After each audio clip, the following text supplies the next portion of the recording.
Sentido y sensibilidad, escrito por Jane Austen. Capítulo 27. Si este buen tiempo continúa, dijo la señora Jennings a la mañana siguiente al reunirse para el desayuno, Sir John no querrá irse de Barton la semana próxima. Es desagradable para los sportsmans perder un día de caza. Pobres, los compadezco cuando veo que tienen que hacerlo, se los ve tan tristes. Es cierto, respondió Marianne con amabilidad y se dirigió a la ventana para ver qué tiempo hacía. No había pensado en ello. Este tiempo magnífico retendrá a muchos sportsmans en el campo. Fue una idea feliz. Todos sus ánimos parecían recobrarse. No hay duda de que es un buen tiempo para ellos, agregó al sentarse con expresión reposada y feliz para el desayuno. ¿Cómo deben disfrutar? Pero con una nueva sombra de inquietud. No cabe esperar que dure mucho. En esta época del año y después de tantas lluvias, no es probable que tengamos muchos días de buen tiempo. No tardarán en llegar las heladas y con toda probabilidad muy fuertes. Quizá mañana mismo. Esta benignidad del tiempo no es posible que dure. No, tal vez hiele ya esta noche. De todos modos, dijo Elinor con el deseo de evitar que la señora Jennings pudiese leer tan claramente como ella misma los pensamientos de su hermana.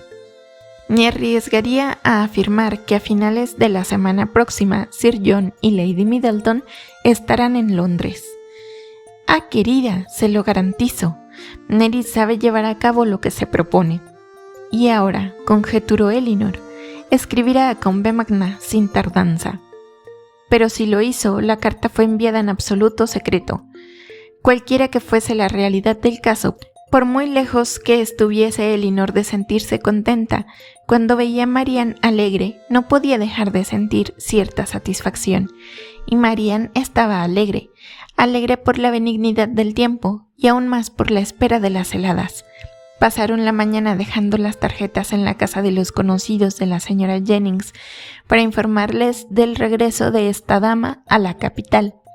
Marianne se pasó el día observando la dirección del viento, atisbando las variaciones del cielo e imaginando repentinos cambios climáticos. ¿No te parece, Elinor, que ahora hace más frío que a la mañana? Decididamente, hay una diferencia. Apenas si logro calentarme las manos con el manguito. No me pasaba ayer. Las nubes parecen abrirse. No tardará en salir el sol y tendremos una tarde clara. Elinor se sentía a la vez divertida y apenada por aquellas exageraciones, pero Marianne perseveraba en su idea, y cada noche en la claridad del fuego y cada mañana en la nitidez de la atmósfera creía descubrir indicios de que se avecinaban las heladas. Las señoritas Dashwood, en realidad, no podían estar descontentas con la vida que llevaban en casa de la señora Jennings y las amistades que ésta les presentaba, así como tampoco de su trato de invariable amabilidad. Todo en aquella casa poseía un amplio sentido de libertad, y a excepción hecha de algunos viejos amigos de la ciudad de los cuales, lamentándolo mucho, Lady Middleton nunca quiso desprenderse, la señora Jennings no visitaba a nadie cuyo trato pudiese resultar poco interesante para sus jóvenes huéspedes. Encantada de encontrarse mejor situada de lo que hubiera podido esperar, Elinor veía en ello una compensación por el tedio de las veladas, las cuales aquí como en su casa no consistían más que en jugar a las cartas, lo que no era ciertamente su diversión favorita. El coronel Brandon los visitaba todos los días. Iba para admirar a Marianne y conversar con Elinor, quien a lo mejor hallaba más interés en conversar con él que en cualquier otro suceso del día. Elinor se daba cuenta y le causaba inquietud ver que el especial interés del coronel por su hermana no se había desvanecido. Llegó a creer que, al contrario, iba cobrando mayor fuerza. Le apenaba la melancolía con que a menudo contemplaba a Marianne. Se la veía más decaído, moralmente, que durante su estancia en Barton. Transcurrida una semana de la llegada de las muchachas a Londres, se confirmó que Willoughby había llegado también. Encontraron su tarjeta sobre la mesa cuando regresaron un día del paseo de la mañana. ¡Santo Dios!, exclamó Marianne. Ha venido mientras estábamos fuera. Elinor se alegró de saber que estaba en Londres, arriesgándose a decir: «Tranquila, seguramente vendrá a visitarnos mañana». Pero Marianne apenas la oyó, y al entrar la señora Jennings se fue con la preciosa tarjeta en la mano. Estos hechos animaron a Elinor y exaltaron tanto a Marianne que pareció recaer en la inquietud y la agitación. Desde ese momento su espíritu pareció no conocer reposo. La expectación por verlo, por su anhelada visita, la incapacitaba para cualquier otra cosa. Insistió en quedarse en casa cuando a la mañana siguiente las demás salieron de paseo. Los pensamientos de Elinor se centraron en lo que podía ocurrir en Berkeley Street durante su ausencia. Pero con solo mirar a su hermana cuando regresaron supo que Willoughby no había realizado una segunda visita. En ese momento llegó una carta que fue dejada encima de la mesa. «¿Para mí?», exclamó Marianne. «No, señorita, es para la señora». Pero Marianne, no convencida, la tomó. «Es para la señora Jennings, lo siento». «¿Esperas una carta?», le dijo Elinor, no pudiendo guardar más silencio. «Sí, la espero un poco, no mucho en realidad». Tras una breve pausa, Elinor preguntó: «¿No confías en mí, Marianne?». «Sí, Elinor, pero me choca tu reticencia hacia mí». «¿Yo?», añadió Elinor algo confundida. «¿Es que no tengo nada de particular para contar?». «Ni yo tampoco», respondió Marianne.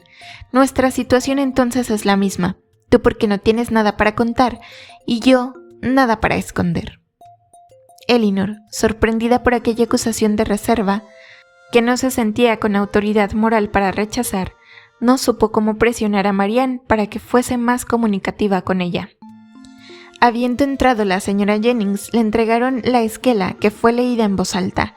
Era de Lady Middleton, anunciando que había llegado a Conduit Street la noche anterior e invitando a su madre y sus primas para la noche siguiente. Los negocios de Sir John y un resfrío de ella misma le impedían acudir de visita a Berkeley Square. La invitación fue aceptada, pero cuando se acercó la hora convenida, Elinor tuvo grandes dificultades en persuadir a su hermana, porque aún no sabía nada de Willoughby y no estaba dispuesta a irse cuando podía suceder que el joven viniese de nuevo a visitarlas. Al final de aquella velada, Elinor concluyó que el temperamento no se altera cualquiera que sea el lugar donde habitemos, pues apenas instalados en la capital, Sir John había tramado una manera de reunir unos 20 jóvenes para organizar un baile. El asunto no mereció la aprobación de Lady Middleton. En el campo, un baile improvisado resultaba cosa permitida, pero en Londres, donde la reputación de elegancia tenía que ser mantenida con mayor cautela y era más difícil de obtener, significaba arriesgarse. Solo para regocijo de unas cuantas muchachas, a que todo el mundo supiese que Lady Middleton había dado un baile poco concurrido, 8 o 10 parejas con 2 violines y un buffet escaso. Los Palmer formaban parte de los invitados, por lo que se refiere a él. No lo habían visto desde que estaba en Londres, ya que procuraba evitar cualquier cosa que pudiese parecer una atención a su suegra, y por lo tanto nunca iba a verla. Al distinguir a las señoritas Dashwood, fingió no conocerlas. Las miró como distraídamente y solo saludó con la cabeza a la señora Jennings, que se hallaba en el otro extremo de la sala. Al entrar, Marianne lanzó una ojeada a su alrededor, y ya tuvo suficiente. Él no estaba, y se sentó tan mal dispuesta para divertirse como para inspirar agrado.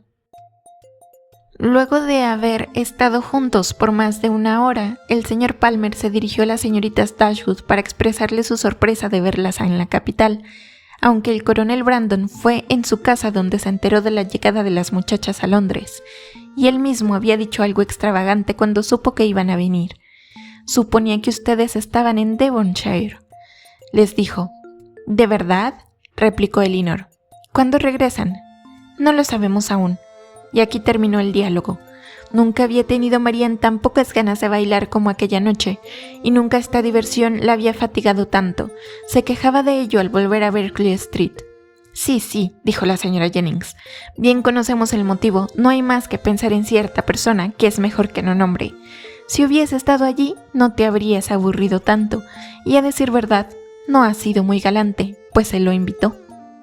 «¿Lo invitaron?», exclamó Marianne. Sí, mi hija Middleton me lo dijo ayer. Parece que Sir John lo encontró por la calle. Marianne no dijo una palabra más y adoptó un aire acongojado. Deseosa de hacer algo que aliviase a su hermana, Elinor resolvió escribirle aquel mismo día a su madre, ya que confiaba despertar en ella temores por la salud de Marianne, y decidida a llevar a cabo aquellas investigaciones que tantas veces habían sido aplazadas, y se sintió más dispuesta a tomar esta medida al darse cuenta por la mañana, después del desayuno, de que Marianne volvía a escribirle a Willoughby, y ya que no era probable que lo hiciese otra persona. Hacia el mediodía la señora Jennings salió de la casa para atender unos asuntos y Elinor comenzó su carta mientras Marianne, demasiado inquieta para hacer nada y demasiado acongojada para conversar, se paseaba de una u otra ventana o se sentaba junto al fuego en melancólica meditación, mientras Elinor se aplicaba en referirle a su madre todo lo sucedido, sus sospechas de la inconstancia de Willoughby, instándola en nombre de sus deberes y su afecto, a solicitar a Marianne una explicación sobre sus relaciones con aquel joven.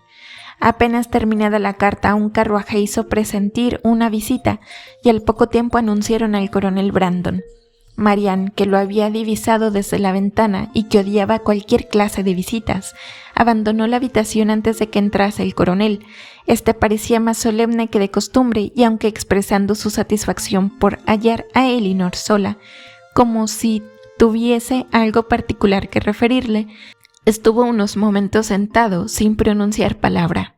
Elinor intuyó que había ido para comunicarle algo referente a su hermana, y esperó con impaciencia que comenzase a explicarse. No era la primera vez que tenía aquella sensación, ya que en más de un caso, comenzando con «su hermana parece que hoy no se siente muy bien» o «su hermana parece algo decaída», había aparentado estar a punto de revelar o preguntar algo referente a Marianne. Luego de un silencio de unos minutos, Brandon preguntó con agitación si tenía que felicitarla por tener un nuevo hermano. Elinor no esperaba aquella pregunta, y no sabiendo qué contestar, optó por el trillado sistema de preguntar qué quería decir con ello. Brandon respondió tratando de sonreír. El compromiso de su hermana con el señor Willoughby es bien conocido. No lo creo, replicó Elinor, porque mi familia no sabe nada. Brandon pareció sorprenderse y añadió: Excúseme si mi pregunta ha resultado inoportuna, pero yo no imaginaba ningún secreto en ello, ya que la gente habla abiertamente de la boda. ¿Cómo es posible? ¿A quién oyó usted mencionarlo? A mucha gente, personas que usted no conoce, pero también otras de su mayor intimidad, por la señora Jennings, los Palmer y los Middleton. Pero no lo hubiese creído, ya que cuando nuestra inteligencia no se halla dispuesta a dejarse convencer, encuentra siempre algo donde apoyar la duda. Pero no me quedó ni el menor rastro de esta cuando vi por azar en manos del criado una carta dirigida por Marianne a Willoughby. Era verdaderamente su letra. He venido para saberlo, pero convencido de antemano de la realidad del hecho. Es algo acordado. Es imposible pero no tengo derecho, lo sé, a tales pretensiones. Excúseme, señorita Dashwood, sé que tal vez me equivoco al hablar tanto, pero atravieso unos momentos en que no sé qué hacer y tengo una fe absoluta en su discreción. Dígame, se lo ruego, si es algo ya definitivo e irremediable. Si cualquier tentativa, si disimular, en caso de que disimular sea posible, es el único remedio que queda. Estas palabras, que significaban para Elinor una confesión directa del amor del coronel por Marianne, la impresionaron profundamente. No fue capaz de articular palabra y aun cuando consiguió recobrar un poco su serenidad, vaciló unos momentos en busca de la contestación más apropiada. Conocía tan poco la situación real de las relaciones entre su hermana y Willoughby que al tratar de explicarlas corría el riesgo de decir poco o demasiado. Pero como creía que el afecto de Marianne por Willoughby no dejaba margen a las esperanzas del coronel, fuese cual fuese el rumbo que aquel afecto tomase, teniendo en cuenta que al mismo tiempo deseaba que su propio proceder no resultase merecedor de reprobación, consideró prudente y cortés decir más de lo que en realidad sabía y creía. Así pues, expuso al coronel que si los interesados nunca habían mencionado los términos de sus relaciones, ella estaba convencida de que su mutuo afecto era verdadero y profundo, y no dudaba de que se correspondían plenamente. Él la escuchó con silenciosa atención, y cuando la muchacha dejó de hablar, se levantó y dijo con voz entrecortada por la emoción: «Deseo a su hermana toda la felicidad de este mundo, y a Willoughby que procure mostrarse digno de Marianne». Se despidió y salió de la habitación. De aquella conversación no obtuvo Elinor reposo suficiente para contrarrestar la congoja que le causaba otros aspectos de la cuestión. Al contrario, le quedó una impresión melancólica de la pena que adivinaba en el coronel, una impresión casi dolorosa, pero que no entorpecía su anhelo de conocer en concreto los hechos que la motivaban. Capítulo 28. En los 3 o 4 días siguientes nada ocurrió para que Elinor tuviese que lamentar lo que había comunicado a su madre, pues Willoughby no fue a visitarla ni escribió. Las hermanas fueron invitadas a una reunión a la que asistirían con Lady Middleton y en la que eran especialmente necesarias porque la señora Jennings no podría asistir a causa del malestar de su hija menor. Marianne se dispuso a participar en la fiesta, pero completamente absorta en la pena, sin preocuparse de sus atavíos, sin el más pequeño gesto de ilusión o de alegría, como si le diese igual asistir o quedarse en casa. También aquel día permaneció sentada junto a la chimenea del saloncito hasta la llegada de Lady Middleton, sin moverse de su sillón, sin cambiar de actitud, abstraída en sus pensamientos e indiferente a la presencia de su hermana. Y cuando les anunciaron que Lady Middleton les aguardaba en la puerta, pareció sorprenderse como si nunca hubiese sabido que alguien iría a buscarlas.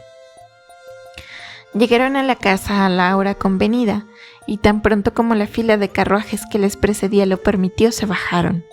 Luego subieron las escaleras, oyeron su nombre repetido en voz alta de una a otra puerta, y penetraron al fin en una sala espléndidamente iluminada, llena de gente y donde reinaba un calor agobiante. Cuando hubieron cumplido con la cortesía de saludar a la señora de la casa, pudieron mezclarse con los invitados y disfrutar de la parte de calor e incomodidades que le correspondía, sin duda un poco aumentados por su llegada. Tras un rato consumido en hablar poco y no hacer nada, Lady Middleton se sentó a la mesa de juego, y como María no estaba de humor para participar, ella y Elinor, habiendo conseguido una silla, se situaron a poca distancia de la mesa.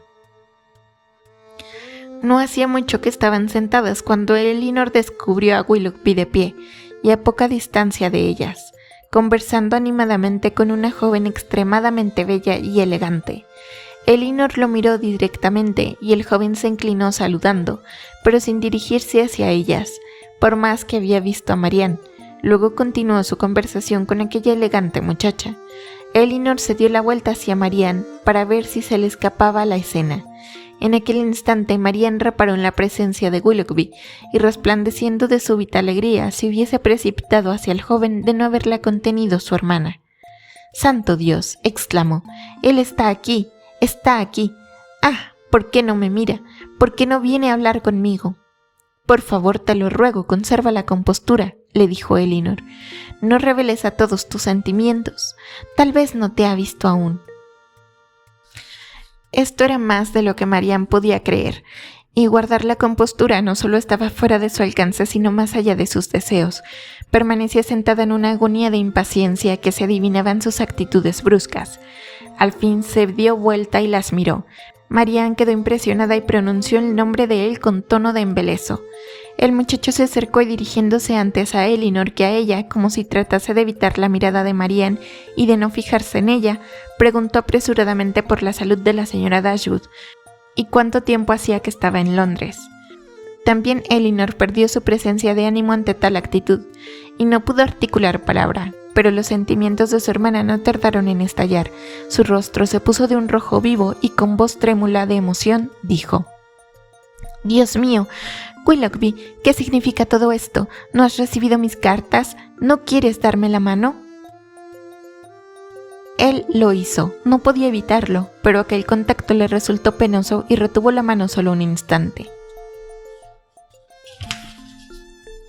En aquellos momentos, él también luchaba por no perder la serenidad. Elinor advirtió en él también su lucha interior, y al final notó que se iba sosegando. Tras una pausa dijo con tono ya perfectamente sereno: Tuve el honor de visitarlas en Berkeley Street el jueves pasado, sin tener el gusto de encontrarlas ni a ustedes ni a la señora Jennings. Supongo que mi tarjeta no se perdió». «¿No recibiste mis esquelas?», exclamó Marianne en el paroxismo de la ansiedad. «Aquí hay alguna confusión, no hay duda, alguna terrible confusión. ¿Qué explicación puede darse de todo ello? Cuéntamelo, Willoughby, por lo que más quieras. ¿Qué pasa?». El joven no contestó y pareció volver a su incomodidad inicial, pero como inspirado por una mirada de la joven con quien había estado hablando antes, recobró la calma y luego dijo: «Sí, tuve el gusto de tener noticia de la llegada de ustedes por las cartas que usted fue tan amable de enviarme». Se apartó con una ligera inclinación y fue a reunirse con su bella pareja de antes. Marianne, pálida e incapaz de sostenerse en pie, se dejó caer sobre la silla. Elinor, temiendo que se desmayase, intentó ocultarla de la vista de los demás, mientras le daba a oler un frasco de sales. «Ve, Elinor, ve con él», dijo Marianne al recobrar el habla. «Ve con él y oblígalo a venir conmigo.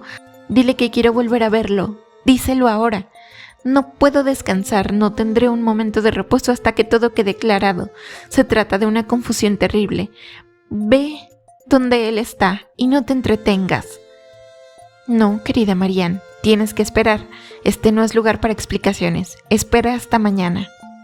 Con grandes esfuerzos, Elinor consiguió evitar que su hermana siguiese al muchacho y persuadirla de que se calmara y esperase al menos con una apariencia de serenidad hasta que pudiese hablar con él a solas. Pero Marianne continuaba quejándose en voz baja de la mala suerte de sus sentimientos y profiriendo gemidos de desesperación. Al cabo de unos instantes, Elinor vislumbró que Willoughby salía del salón hacia la escalera y dijo a Marianne que el joven se había retirado ya, demostrándose con ello la imposibilidad de hablarle de nuevo aquella noche. Confiaba en que esto la calmaría. De inmediato Marianne le suplicó a su hermana que le pidiese a Lady Middleton que las acompañase a casa, pues ella no podía resistir ni un momento más allí. Lady Middleton, en medio de un juego de cartas, al saber que Marianne se sentía mal, fue lo suficientemente cortés para no hacer ninguna objeción al deseo de retirarse, y tras entregar sus cartas a un amigo, emprendieron el regreso sin más demoras.